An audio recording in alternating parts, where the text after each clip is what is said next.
school and all kinds of stuff. And then when he went to jail, everything hit the fan.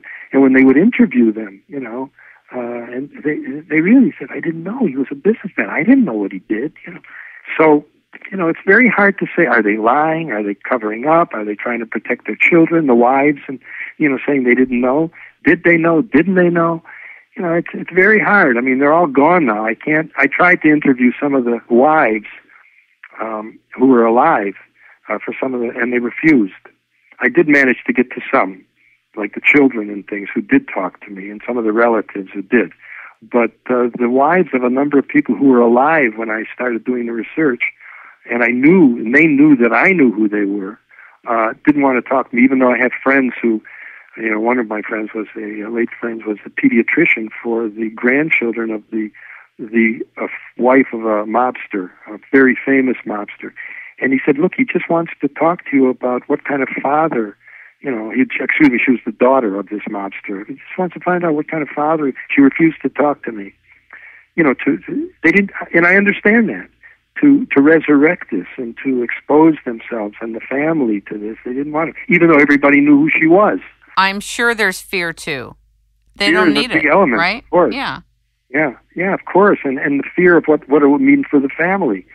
I mean, there were instances, and I know about this, that the daughters of gangsters were the schools that they applied to didn't want to take them because the father was a gangster. So they end up hating the father because of what he was that prevented them from following the kind of career going to the school they wanted to. And so you have that happening. So there is fear. Fear in the community, and I have enough editorials in the Yiddish newspapers that talk about it. The English language newspapers the Jewish newspapers written in English didn't even write about it. I came across one editorial in Philadelphia in 1928 in the English Jewish newspaper there, where the rabbi had given a talk in the synagogue on Saturday attacking these mobsters because there was 1928, there was a grand jury that came out with a report, and turns out Jews controlled crime in the city, bribed police, all kinds of stuff. And the rabbi said, that these men are dragging the Jewish name in the filth and the dirt and the blood of murder and corruption, and should any outcry break out against the Jews, these men will be responsible for the terror and what will happen to the anti-Semitism and everything. That's the only time I ever came across anything written in English about it, because it was published in his sermon coming out, and they published the sermon because already the grand jury report had come out in the general press, and it was not a secret anymore. And it was a Jewish syndicate that was running the show in Max Hoff was running prohibition and other kinds of things in Philadelphia, and it was a Jewish syndicate, an all Jewish mob. I mean, they worked with others, but basically the Jews worked with Jews. You obviously did deep level and broad level mining in this area.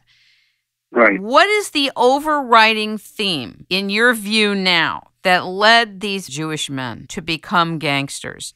Okay. It's very Talmudic when they say you answer a question by posing a question. I expected such an answer. They didn't finish school. Yeah, they didn't finish school. Practically none of them finished high school. A few did. Even a few finished college.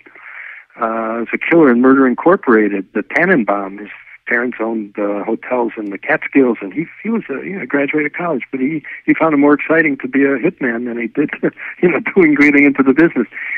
Most of them, the overwhelming number of them, even did not finish school. Okay, didn't finish high school. They didn't want to work in a shop or a factory. I mean, it's boring, it's tedium. You're never going to make any money, but you want the good life. You want beautiful women. You want fancy cars. You want beautiful clothes. You want nice homes. You want to be able to travel.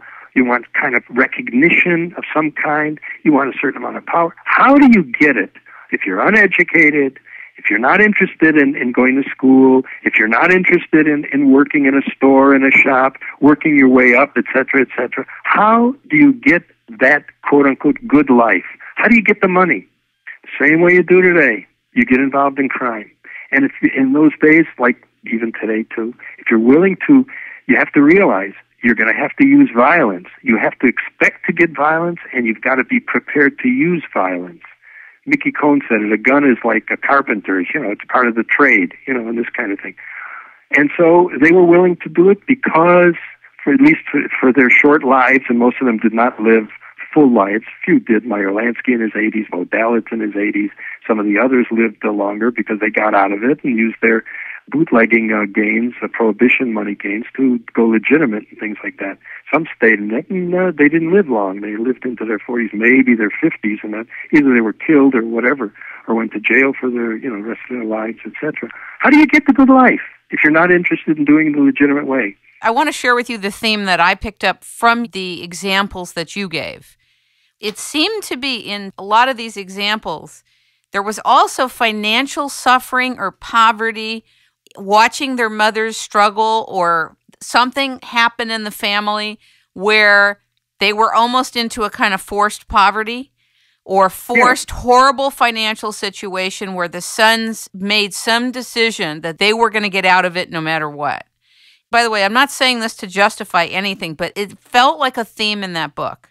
Yeah, well, many of them, numbers of them, came from middle-class families where they didn't have that, working-class families.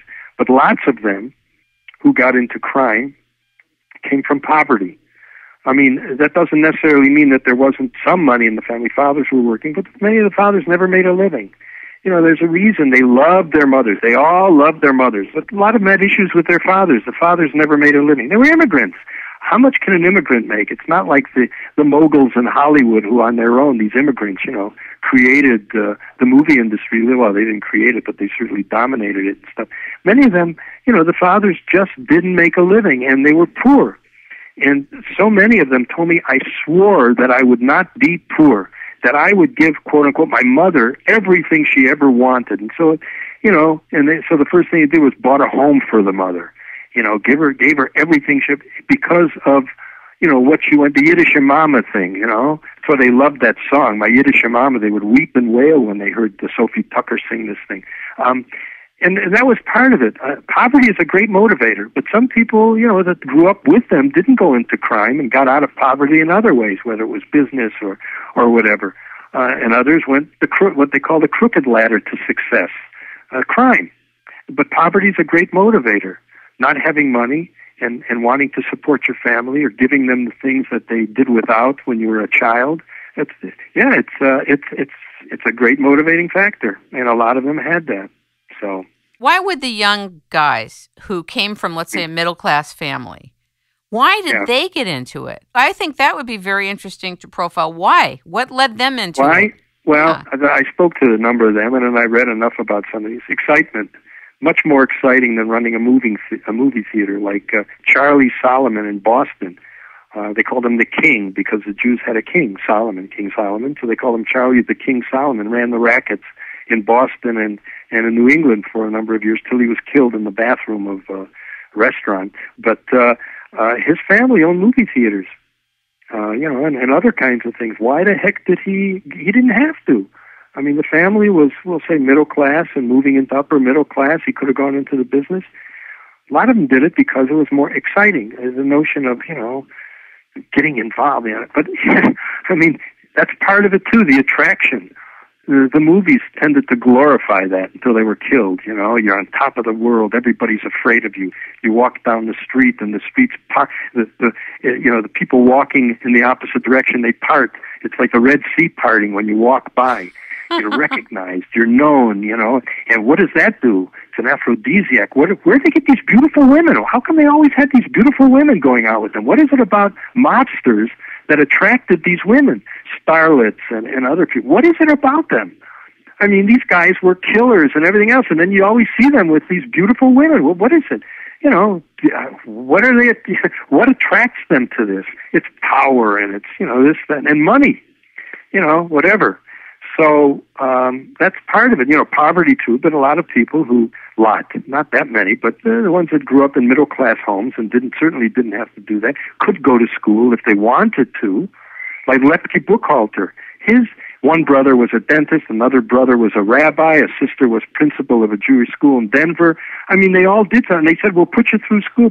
No, he wasn't interested. He was already in jail at 15. He just wasn't interested. They were going to put him through school. Go to school. We'll do this. Wasn't interested. Why? He found that other life more attractive. I mean, why do people follow a certain profession and not others? And part of it was that